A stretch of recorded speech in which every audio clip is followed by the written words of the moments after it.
Olá, estamos então aqui de volta, com o nosso momento de estudo da Palavra de Deus. Todas essas quintas-feiras nós estamos caminhando juntos no Velho Testamento, e agora especialmente no segundo livro de Samuel.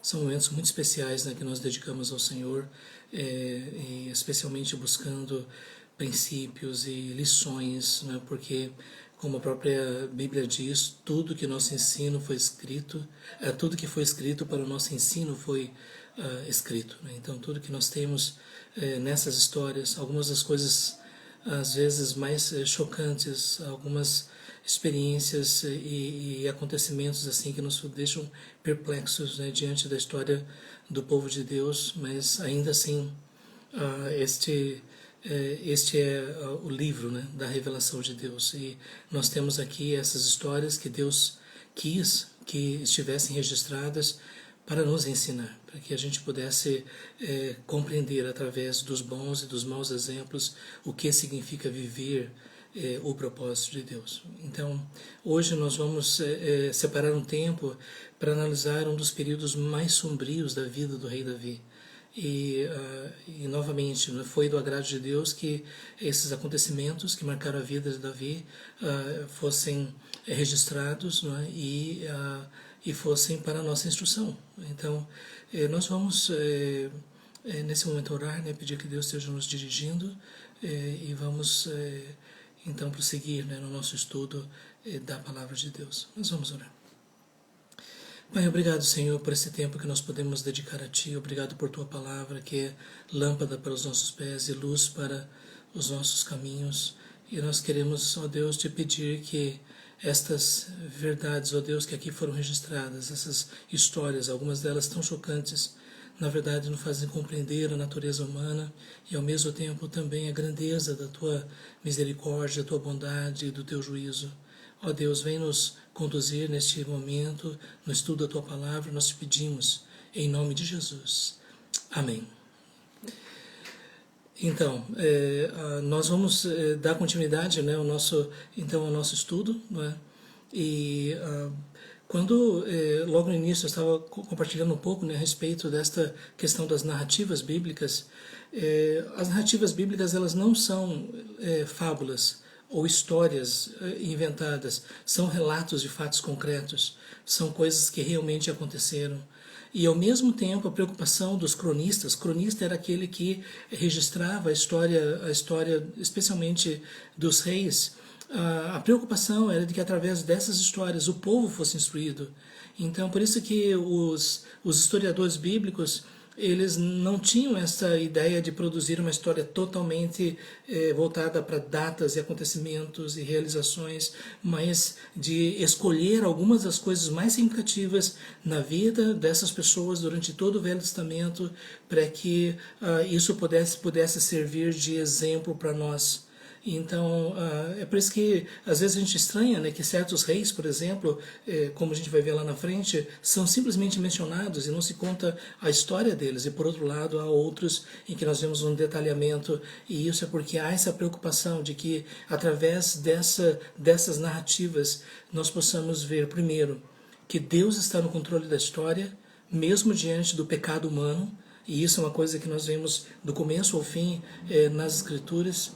Segundo, que Deus está cumprindo esse seu propósito da redenção, da salvação através do Messias, e que ainda que os seres humanos tantas vezes falhem, tantas vezes pequem, mas o propósito de Deus ele permanece, e Deus a seu tempo vai realmente cumprir as suas promessas.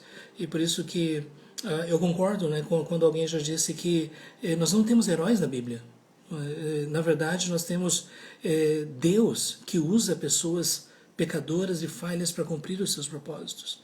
E a partir daí não é nem tanto essa questão da admiração pela coragem ou pela fé, ousadia das pessoas, muito mais pela ação de Deus na história, muito mais pelo fato de Deus agir nas circunstâncias, na vida das pessoas, e apesar de todo o pecado e tudo mais, mas o propósito de Deus prevalece.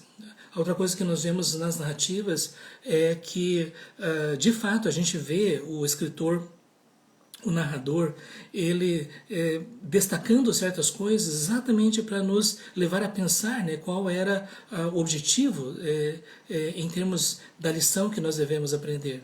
E às vezes a gente até desejaria que certas coisas fossem omitidas ou que elas fossem descritas com outra linguagem, mas na verdade o cronista, ele sabia que era importante, não é? Que os fatos deles fossem relatados com fidelidade e ao mesmo tempo ficasse claro também, né, como certas coisas agradavam a Deus e outras coisas entristeciam profundamente a Deus. Por isso, esses princípios que nós temos sobre a interpretação de narrativas, eu creio que devem nortear, né, toda a nossa leitura. Né? E finalmente, olhar para Cristo. Não é? Charles Spurgeon, pregador do século XIX, disse: não importa onde você esteja na Bíblia, encontre Cristo, porque Ele está lá. Então, a ideia básica é que Cristo foi revelado através de toda a história. Os discípulos na estrada de Emaús ouviram Jesus explicando tudo que estava escrito a respeito dele no Velho Testamento. Então, por isso que a nossa leitura ela também precisa estar centrada nesta verdade básica, não é? De que Deus revelou o seu propósito através do Messias prometido. Então eu creio que essas considerações elas são tão importantes quando nós lemos as narrativas. Não é? A gente deve evitar todo tipo de alegorização, a gente deve evitar todo tipo de distorção em termos de encontrar outras coisas que não aquilo que realmente foi revelado. Eu estou dizendo isso, mas através da história pessoas têm lido narrativas para tentar criar princípios, estratégias e o fato é que às vezes isso tem levado as pessoas para longe do propósito que Deus realmente estabeleceu através das narrativas. Ok, então essas considerações, né, agora nós vamos seguir para o capítulo 13 do segundo livro de Samuel.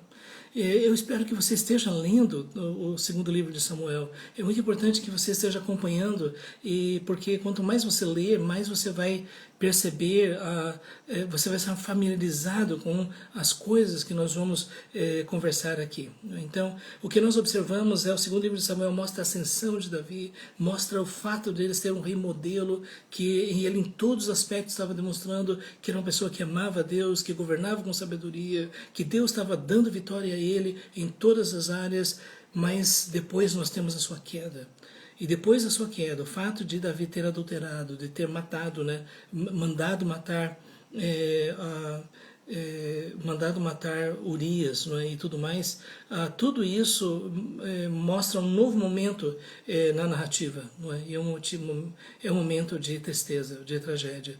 A gente vê a morte do filho de Batseba em primeiro lugar, e depois disso, agora a partir do capítulo 13, nós vamos ver aquilo que Deus havia anunciado que aconteceria na família de Davi, começa a acontecer de forma concreta. Não é? Então, no capítulo 13, nós temos, para mim, uma das histórias mais chocantes da Bíblia. Nós já temos lá no livro de Juízes também histórias assim terríveis, né, a respeito do pecado humano, mas para mim, segundo Samuel capítulo 13, sobre o incesto de Amnon, é um dos capítulos mais escuros da revelação bíblica. Amnon era filho de Davi, e Absalão também, Tamar também. Absalão e Tamar eram irmãos de pai e mãe. Já Amnon era, somente Davi era pai, mas Amnon tinha uma outra mãe. Né? E aí nós precisamos lembrar disso, que o rei Davi tinha algumas esposas e diversas concubinas. E essa é uma coisa que às vezes nós pensamos, né? Naquela época isso era tolerado, isso era visto como algo natural. Né? Novamente, a história diz que foi isso que aconteceu. Né? Nós sabemos pelo início que Deus estabeleceu o casamento entre um homem e uma mulher. Mas ao mesmo tempo nós vemos essa realidade dos reis e que tinham essas esposas e concubinas. Né? Alguém até pode perguntar, mas então qual foi a questão do fato de Davi ter sido tão severamente condenado por Deus? Não é? Na verdade, Deus o perdoou por causa do seu arrependimento, mas ainda assim Deus disse que o seu juízo, né, estaria acompanhando a ele durante a sua vida. O fato é que a Batseba não era esposa de Davi. Então havia esse entendimento, né, de que havia as esposas legítimas e as concubinas. Isso é o que acontecia naquela época, naquele mundo. Quando nós entramos no Novo Testamento, nós vemos Jesus dizendo, né, que o propósito de Deus é esse, um homem e uma mulher nos laços do casamento. Esse é o propósito que Deus estabeleceu desde o início. Então, o que nós temos no Velho Testamento é a gente pode dizer, essa tolerância em relação a essa forma das famílias serem constituídas. Davi, então, tinha essas esposas, né? E a partir daí filhos. Por isso, Tamar era meia-irmã de Amnon e era irmã, plenamente irmã de Absalão, né? E aqui nós temos a história de Amnon, né, como um caso de obsessão, é isso, né? Amnon chama de amor, Amnon diz que amava Tamar, sua meia-irmã, né? E a Bíblia dizia claramente que não poderia haver nenhum tipo de relacionamento de consanguinidade, muito menos no caso de irmãs. Então, e é por isso que nós vemos aqui, Amnon estava obcecado por algo que era totalmente contrário ao propósito de Deus, era algo comum nas outras culturas. Através da história a gente vê esses casos de incesto, né, que chocam a gente.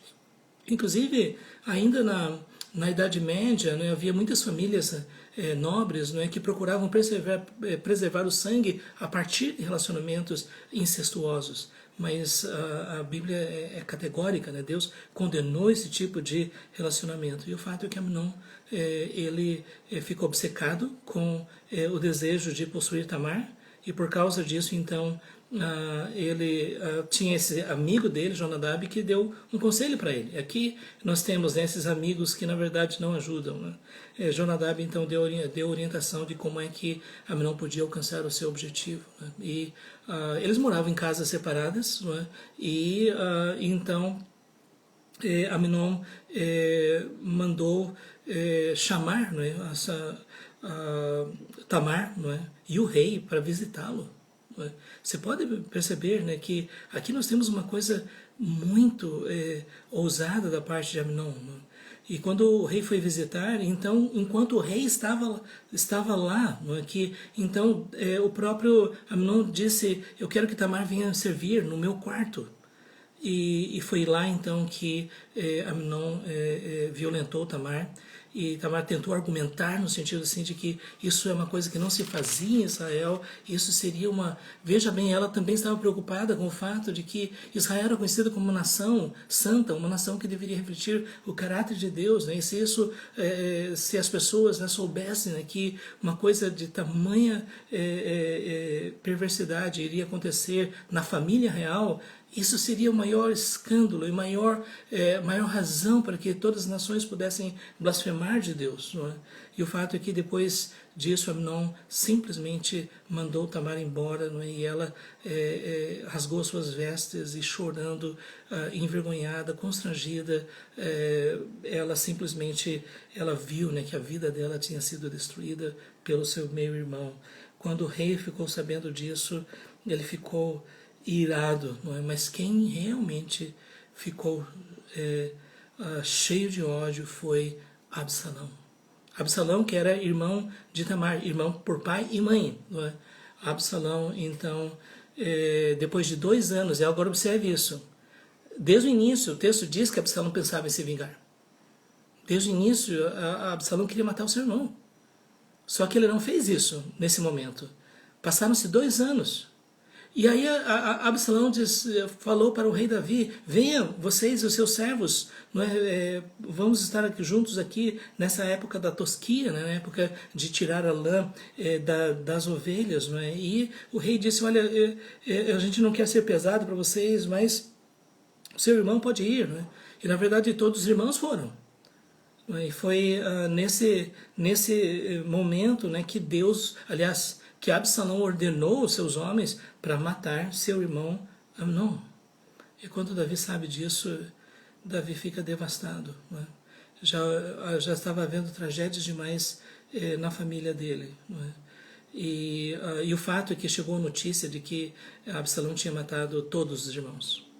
E isso não era uma coisa que Davi devia descartar, né? Porque ao que parece, Davi já sabia do caráter de Absalão. O fato é que depois o rei soube, né, que somente Amnon tinha sido morto, mas ainda assim foi algo muito trágico.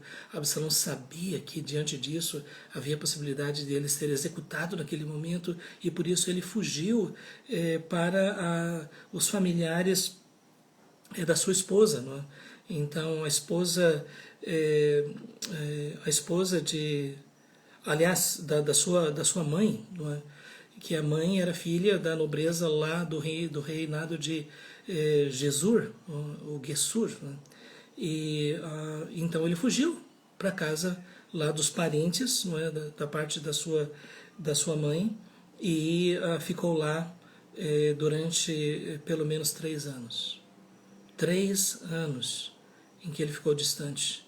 Aí ele soube que Davi já estava reconsiderando, e é por isso então que Joabe, como estrategista, ele disse: está na hora de Absalão voltar.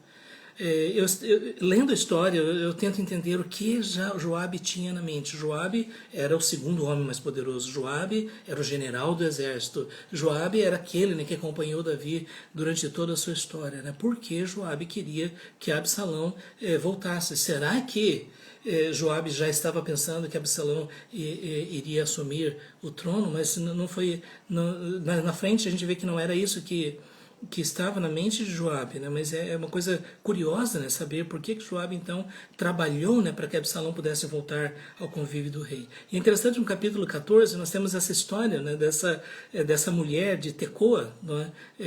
A mesma terra de Amós, do profeta, seria do profeta Amós, não é? E essa mulher, ela chega contando a história, né, que tinha dois filhos, não é?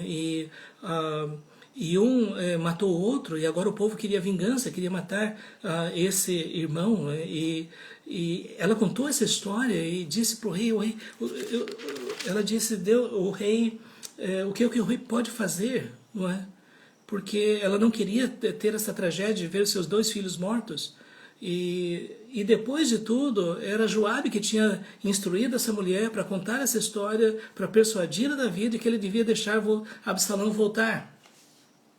Você se lembra, né, que quando Natan foi falar com Davi, né, sobre o seu pecado, ele também contou a história das ovelhas, né, daquele homem que pegou a ovelha, né, a única ovelha e tudo mais. E aqui essa mulher está contando essa história para persuadir Davi. Então, você percebe que ela não chegou dizendo assim, você deve deixar que Absalão venha. Ela contou uma história, e na verdade foi uma invenção, foi uma ficção. E foi Joabe que disse, você vai lá e conta desse jeito. Né?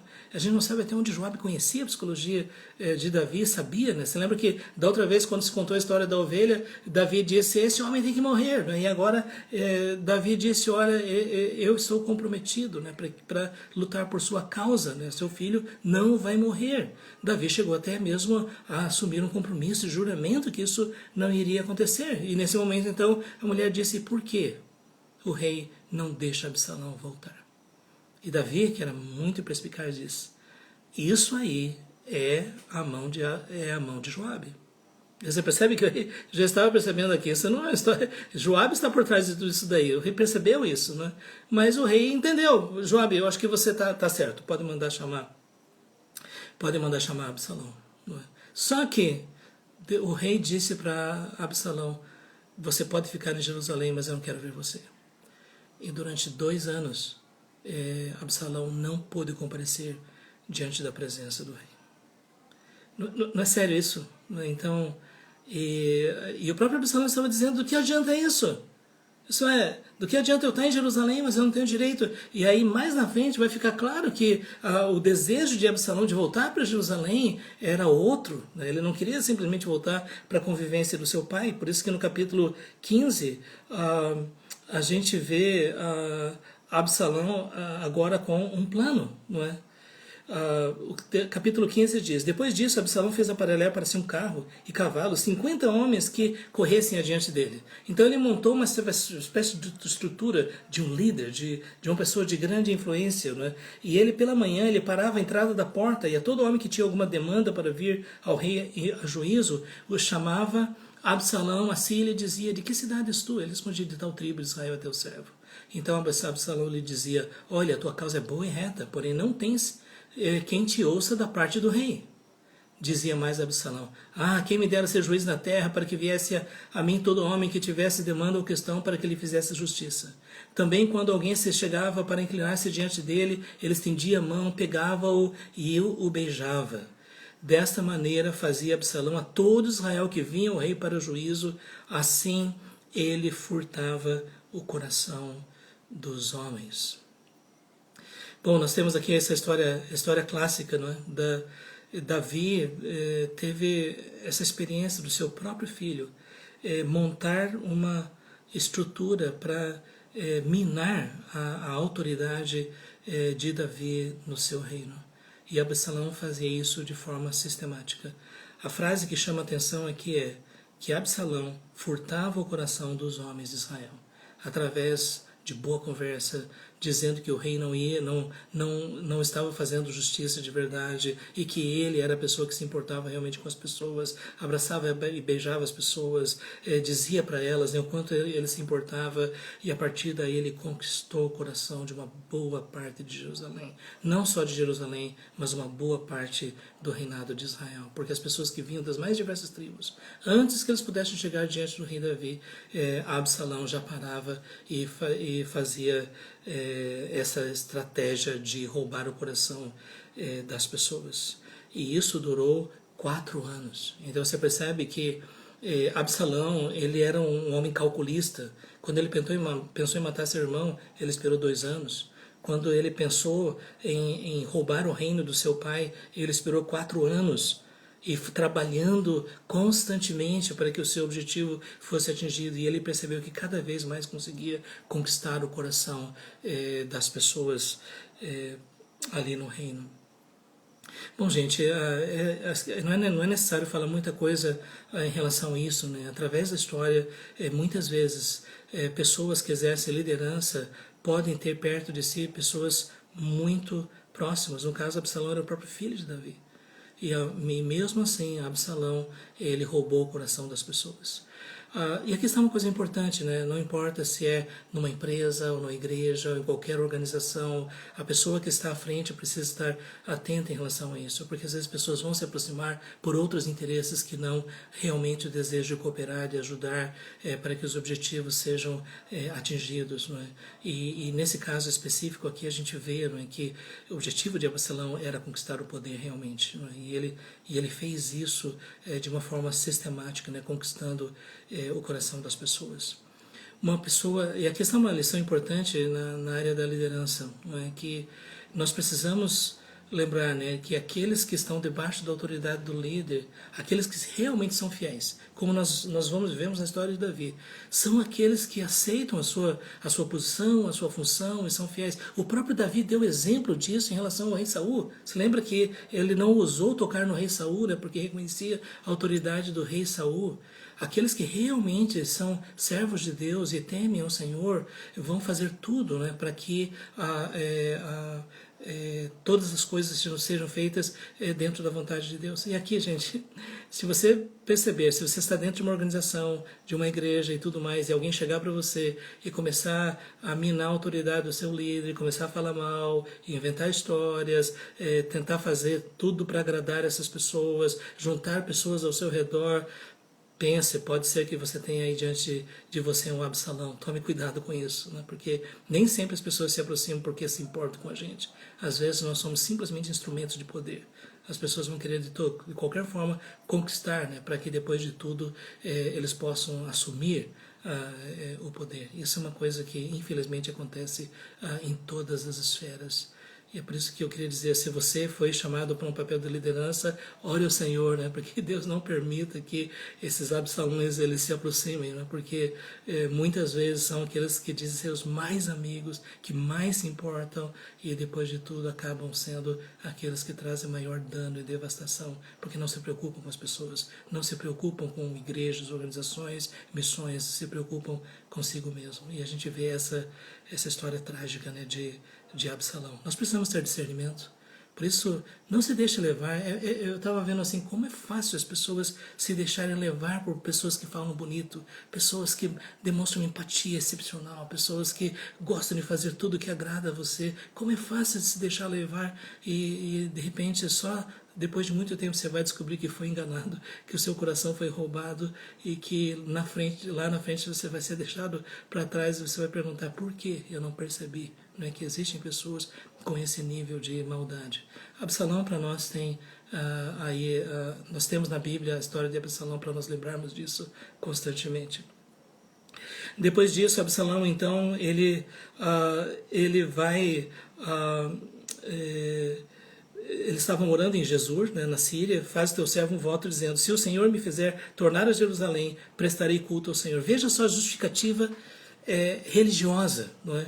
Mas Absalão não temia o Senhor. E esse é outro ponto muito sério, né? Quando pessoas usam a fé, a Bíblia, mas o seu objetivo realmente é um objetivo egoísta, não é? E o fato é que a partir disso foram com Absalão 200 homens convidados. Também Absalão mandou vir Aitofel. Esse Aitofel é uma coisa triste, né? Aitofel era um dos conselheiros de Davi, era uma pessoa de confiança, mas quando ele percebeu que Absalão estava crescendo, ele queria uma posição também de autoridade, por isso traiu o rei Davi e esse conselheiro foi o pior conselheiro, Aitofel, né? Finalmente Davi recebe o mensageiro. E o mensageiro diz: todo o povo de Israel segue decididamente a Absalão. A campanha que havia sido iniciada 4 anos antes agora estava praticamente completa. A maior parte dos líderes, a maior parte das pessoas nas tribos, a maior parte das pessoas no exército estavam do lado de Absalão. E por causa disso, então, o rei simplesmente decidiu fugir. Você pode imaginar, aquele que havia alcançado a posição mais elevada, agora ele tinha que fugir de Jerusalém. Ele reuniu as pessoas leais a ele e ele foi embora. Não é? E isso é uma coisa tão triste. Não é? A gente vê, né, que por causa de Absalão, esse povo, esses homens e tudo mais tiveram que deixar a cidade. Você consegue ver algo mais triste do que isso? Né? Eles estão indo embora. E nós temos aqui o exemplo de Itai, né, que é o geteu, né? E até o rei Davi diz: por que você quer ir conosco? Né? E a gente vê a lealdade de Itai, diferente de Absalão. Né? E Itai diz: por onde o Senhor for, eu vou. Né? Isso é um contraste, né, com a realidade de Absalão. Toda a terra chorava em alta voz, todo o povo e também o rei passaram o ribeiro Cedron, seguindo o caminho do deserto. Você consegue imaginar uma procissão mais triste de pessoas, todas chorando, com o rei Davi à frente e todas aquelas pessoas olhando para trás e deixando a grande cidade de Jerusalém por causa da conspiração de Absalão. E é interessante que Davi, estrategicamente falando, ele não permitiu que a arca fosse levada embora, e também ele ordenou que os sacerdotes permanecessem, porque o culto precisava permanecer em Jerusalém, e ao mesmo tempo Uzai, não é, que era amigo de Davi, Davi o enviou, né, para estar lá no meio, para saber o que estava acontecendo, e depois a gente vai ver que Uzai vai ter um papel extremamente importante para a restauração de Davi. Não é? E então Davi, ele aceita, aliás Uzai, né, então aceita voltar para Jerusalém. Capítulo 15, verso 30 diz: seguiu Davi pela encosta das oliveiras, subindo e chorando, tinha a cabeça coberta e caminhava descalço. Todo o povo que ia com ele, de cabeça coberta, subiu chorando. Então fizeram saber a Davi, dizendo: Aitofel está entre os conspiradores com Absalão. E pelo que disse Davi: ó Senhor, peço-te que transtornes em loucura o conselho de Aitofel. Até aqui nós vemos que Davi, apesar do seu pecado e tudo mais, ele se arrependeu, ele temia o Senhor e ele fez essa oração. Eu diria que essa oração é uma das partes mais importantes dessa passagem aqui, porque Davi não deixou de confiar no Senhor. Ele estava num dos períodos mais baixos da sua vida, mas ainda assim ele buscou o Senhor. E ele fez um pedido bem específico. Ele reconhecia que o conselho de Aitofel, ele conhecia Aitofel, sabia que ele era um homem inteligente, mas o que ele pediu é que o Senhor confunda tudo. E a gente vai ver que essa oração ela vai ser respondida. Né? E então, tanto Zadok e Abiatar, sacerdote, e Uzai voltam para Jerusalém. Capítulo 15, verso 37 diz: Uzai, pois, amigo de Davi, veio para a cidade, e Absalão entrou em Jerusalém. Novamente, nós vemos essa realidade da amizade. Né? Uzai era um amigo de Davi e aceitou voltar para Jerusalém, para aquela Jerusalém que havia sido tomada por Absalão, né? Para estar ali para ajudar a Davi. Capítulo 16, nós temos aí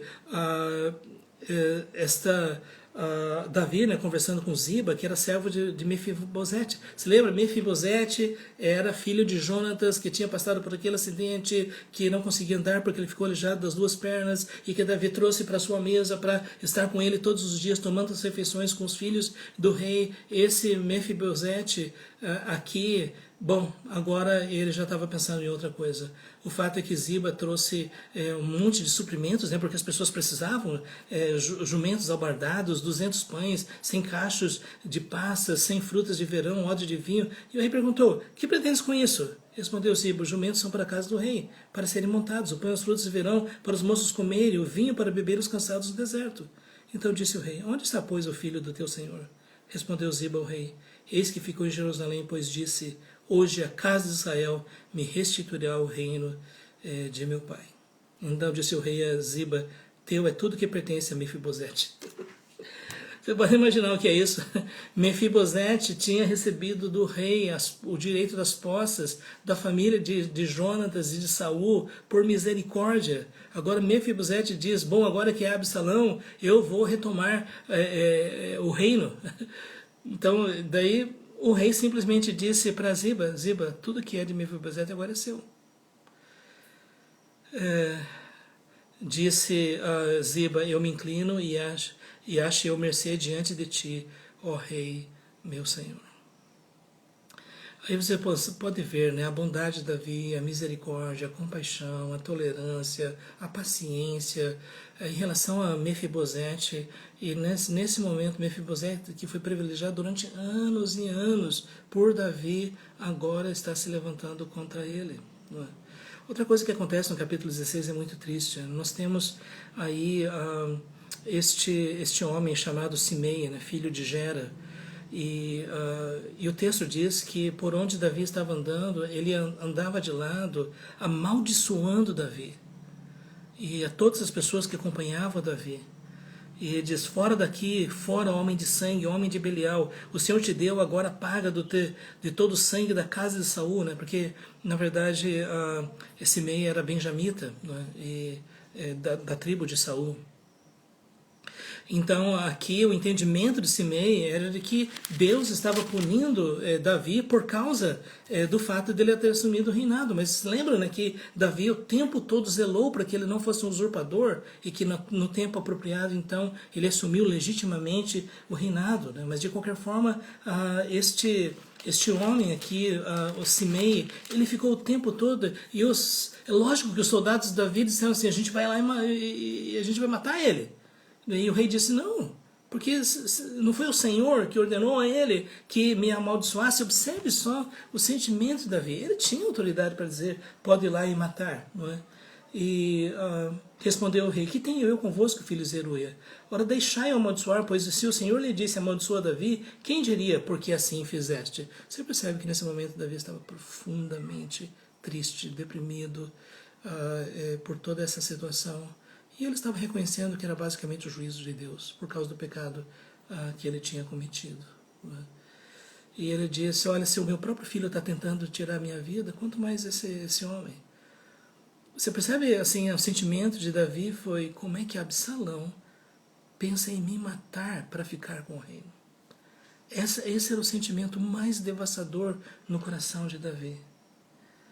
E o versículo 12 diz: talvez o Senhor olhará para a minha aflição e o Senhor me pagará com bem a sua maldição deste dia. Ele continua confiando no Senhor e pedindo a graça de Deus para que ele possa suportar esse momento mais escuro da sua vida. Prosseguiram, pois, o seu caminho. Davi e os seus homens também semeiam longe, ao longo do monte, ao lado dele, caminhando e amaldiçoando, e atirava pedras e terra contra ele. O rei e todo o povo que ia com ele chegaram exaustos ao Jordão e ali descansaram. Que coisa triste.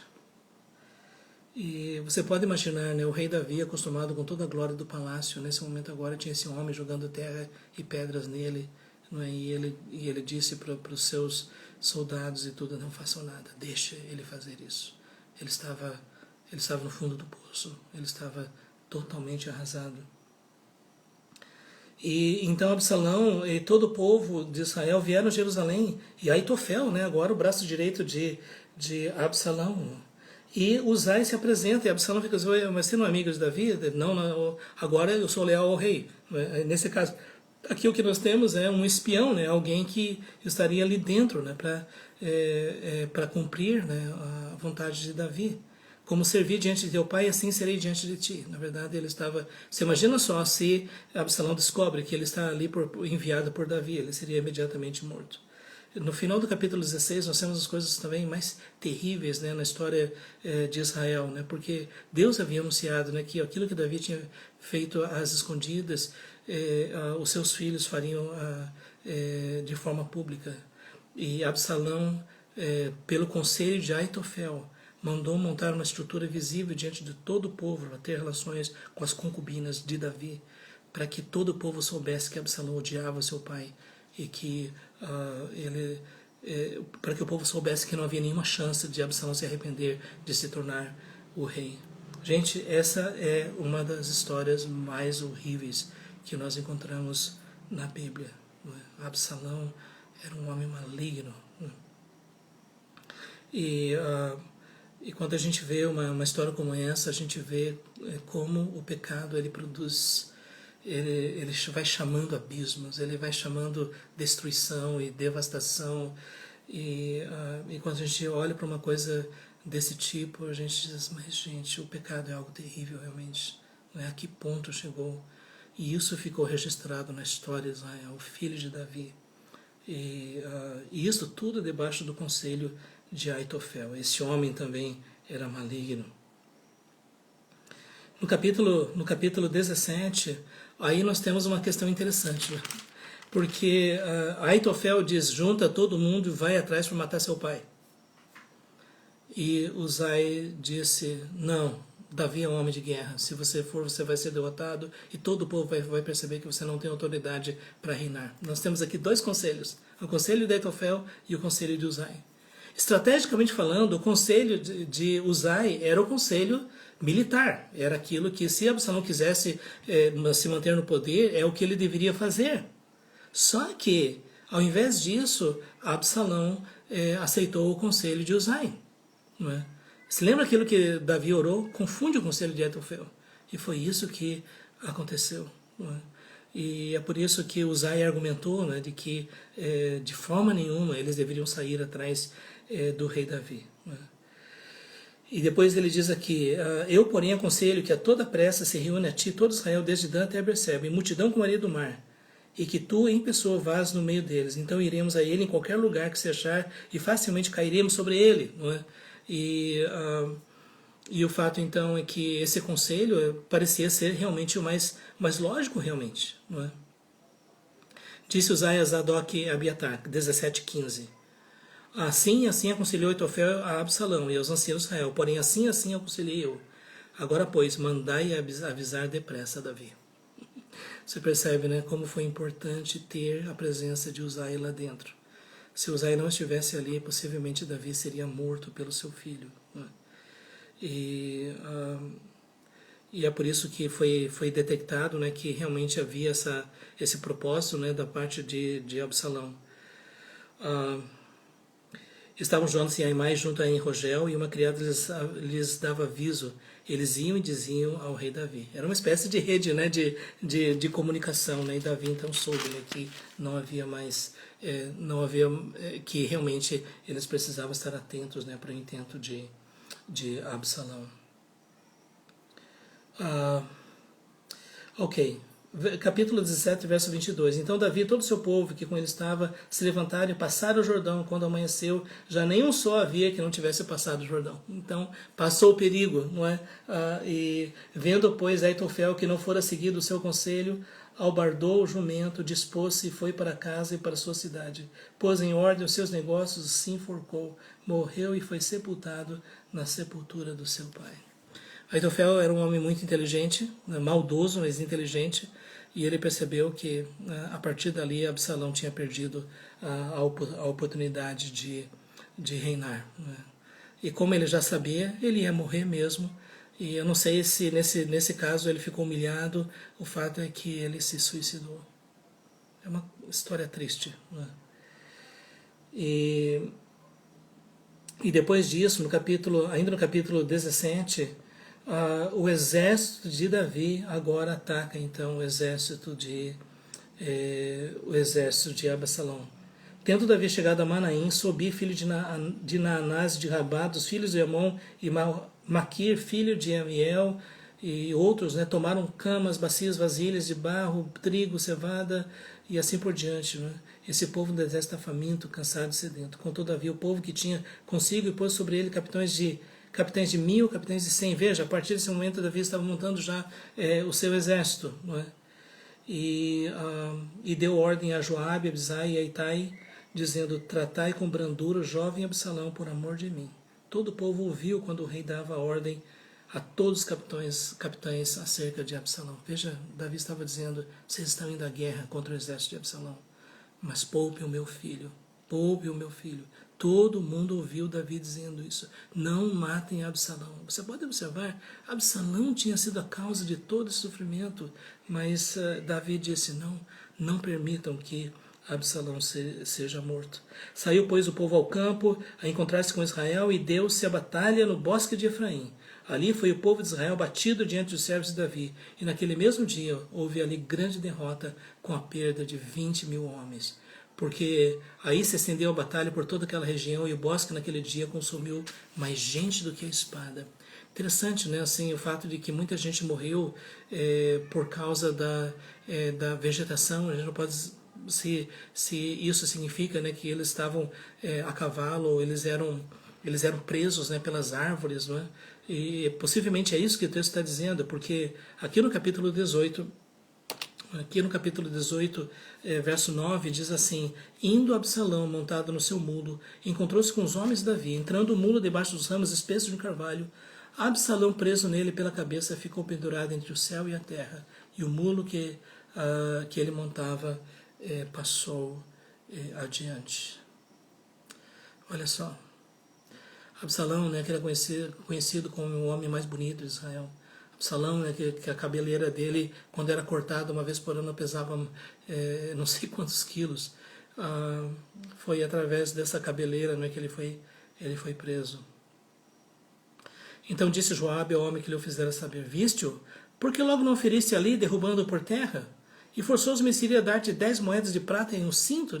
Joabe tinha ouvido, Joabe tinha aceitado a determinação de Davi de que Absalão não deveria ser morto. Disse, porém, o homem a Joabe: ainda que me pesasse nas mãos 1.000 moedas de prata, não estenderia a mão contra o filho do rei.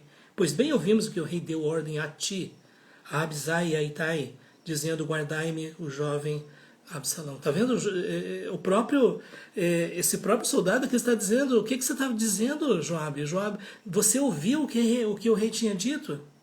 Se eu tivesse procedido traiçoeiramente contra a vida dele, nada disso se esconderia ao rei, e tu mesmo te oporias.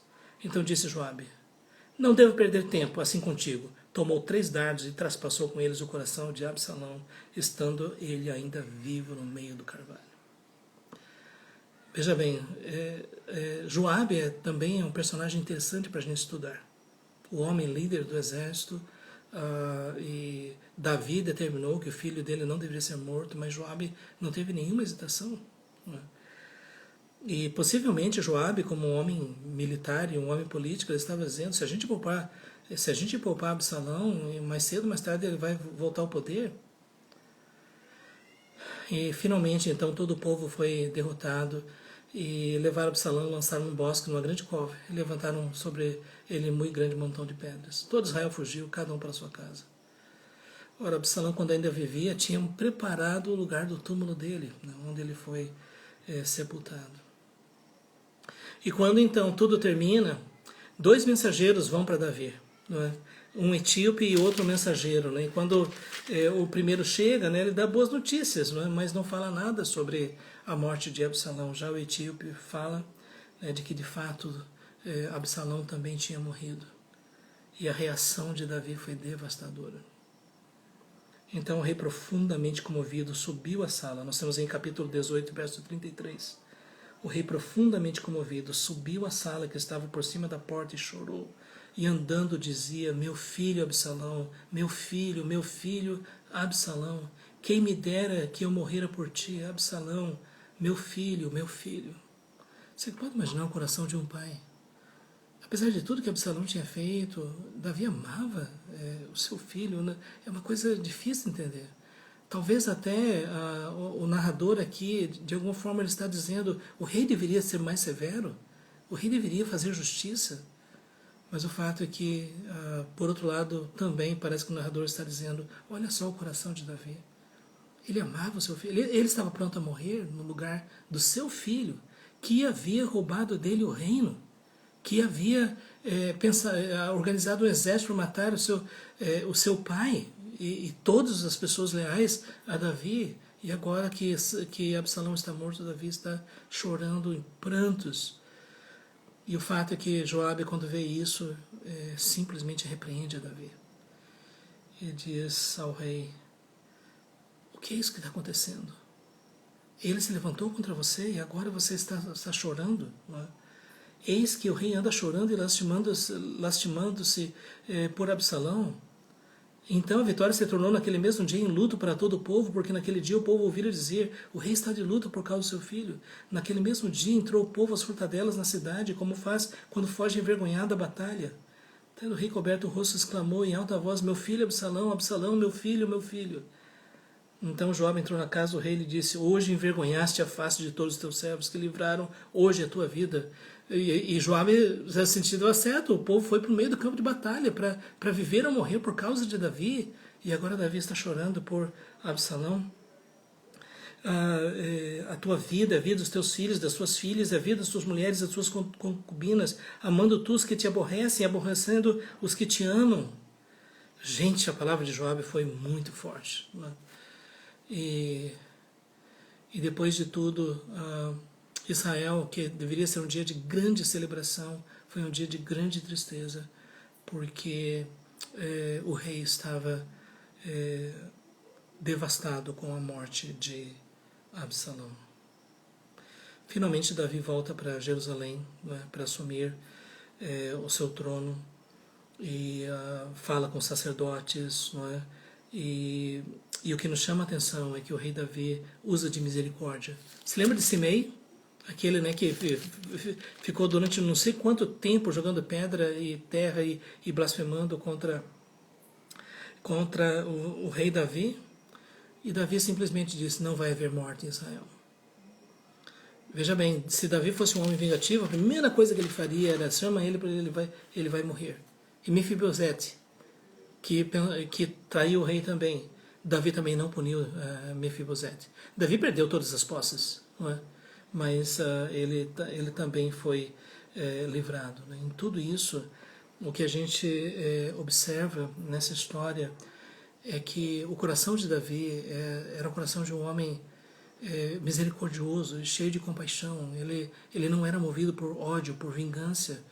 E talvez era uma das grandes virtudes, mas pode ser também um dos grandes defeitos, porque os seus próprios auxiliares entendiam que ele, como rei, às vezes precisava agir com maior severidade. Não é?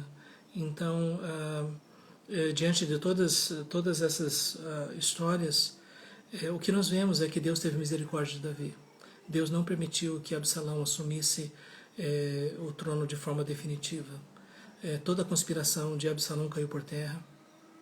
Absalão morreu. Davi recuperou o seu poder e o reino. Os inimigos de Davi foram envergonhados e constrangidos, e a autoridade de Davi foi consolidada em Jerusalém. Mas depois de tudo, quando a gente olha essa história, a gente diz, mas gente, como é terrível o pecado, como a desobediência pode trazer tamanhas consequências para a vida de uma família, para a vida de um reino inteiro, guerra, morte. Eu creio que Davi, ele usou de brandura para com seus inimigos exatamente por causa disso. Ele já estava cansado de tanto sangue, de tanta dor, de tanto sofrimento. E a interpretação que Davi havia feito era: eu fui responsável por isso. Quando a gente olha para os filhos de Davi, a gente fica perguntando até onde Davi conseguiu realmente educar os seus filhos. E ao que parece, Davi, preocupado com as guerras e as conquistas de o seu reino, a gente não vê Davi como modelo de um pai que instrui os seus filhos com sabedoria no temor do Senhor. Na verdade, fica claro aí, né, de que essa não era a atitude de Davi em relação aos seus filhos. E quando a gente observa, né, que o que aconteceu com a vida dos filhos de Davi, isso mostra, né, que pelo menos está implícito, né, que Davi não foi o pai que deveria ter sido em relação a todos os seus filhos. Né? E isso mostra, né, a tristeza de ver um homem que estava dedicado tanto à obra do reino, à obra de Deus, de fazer justiça, conhecido por todas as pessoas, mas através dos anos os seus filhos se mostraram pessoas extremamente cruéis e ímpias, e isso tudo mostra, né, a realidade, a tragédia que aconteceu na família de Davi. Gente, é uma pena, né, a gente ter que falar sobre essas coisas. A gente gostaria de falar muito mais sobre as vitórias de Davi derrotando o gigante Golias, Davi derrotando os exércitos, mas nesse momento nós temos aí eu creio que algumas lições para nós, né, que nós precisamos realmente lembrar que o pecado tem consequências e que ele pode trazer imensa devastação sobre a vida de uma pessoa, a vida de uma igreja, a vida de uma nação. Nós também precisamos lembrar que nos momentos mais escuros nós precisamos buscar o Senhor. E ainda que todas as circunstâncias estejam totalmente desfavoráveis, foi no caso de Davi sendo apedrejado, se arrastando com os pés descalços, no momento de maior tristeza do seu reino. Ainda assim ele orou e confiou no Senhor. Leia os Salmos e você vai ver que essa era a atitude de Davi. E eu creio que exatamente por causa da sua humildade, do seu quebrantamento, da sua submissão à vontade de Deus, o seu reconhecimento de que Deus de fato tem o direito de fazer o que Ele quer, por causa de tudo isso, Deus moveu situações e circunstâncias para que Davi pudesse voltar ao trono. Nós temos aqui esta lição, né, que nós não podemos pensar que o nosso relacionamento com Deus acontece no mundo utópico ideal. Muitas vezes as lições mais preciosas acontecem nos momentos de dor, de tristeza, de traição, de mentira, de morte. E é isso que nós vemos aqui nesses capítulos do segundo livro de Samuel. Que isso que foi escrito para o nosso ensino foi escrito. Que Deus não permita, né, que nós cometamos os erros, né, que nós vemos aqui na vida desses personagens. Nós vemos erros na vida de Davi, nós vemos na vida de Amnon, na vida de Absalão, na vida de Joabe, na vida de todos esses próximos de Davi. Nós vemos muitos erros, muito engano, muita manipulação, muita política, muita falsidade. Nós vemos tudo isso acontecendo, né? E aí você vê a tragédia, né? Porque o pecado tem consequências. Deus não permita, né, que a gente use desses artifícios, né? Mas que a gente possa ser fiel ao propósito de Deus, à vontade dele. Isso sim é mais importante. E depois de tudo, essa história que está aqui registrada deve nos fazer lembrar, né, quem nós somos, qual é a nossa missão, o que Deus quer fazer em nós e através de nós. Né, que nós estejamos atentos e aprendendo com essas lições. E se Deus permitir que momentos difíceis aconteçam na nossa vida, que nós possamos seguir com humildade, confiantes no propósito de Deus. Pois é, gente, hoje é o dia da gente refletir sobre algumas coisas mais tenebrosas que a gente vê na história de Israel, mas nós precisamos refletir nisso. Para a gente concluir, alguém já disse, né, que uma das razões por que a Bíblia é inspirada por Deus é porque ela não enfeita nada. ela mostra a realidade como ela é.